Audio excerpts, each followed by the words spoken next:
4 pieces panel backdrop po. So layered design siya, parang naka 3D yung design niya. Ang materials na ginagamit dito is marine plywood po. So ganyan po kakapal yung marine plywood.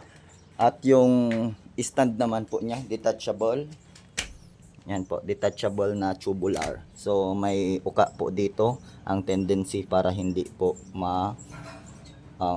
magalaw yung stand niya.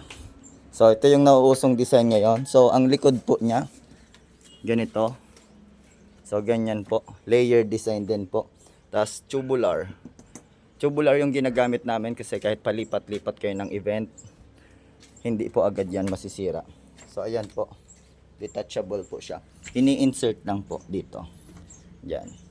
So mas quality to. Dati gumagamit kami ng good lumber, pero ngayon mas napag-aralan na namin at mas maganda po talaga na tubular stand ang gagamitin kapag nasa outdoor events.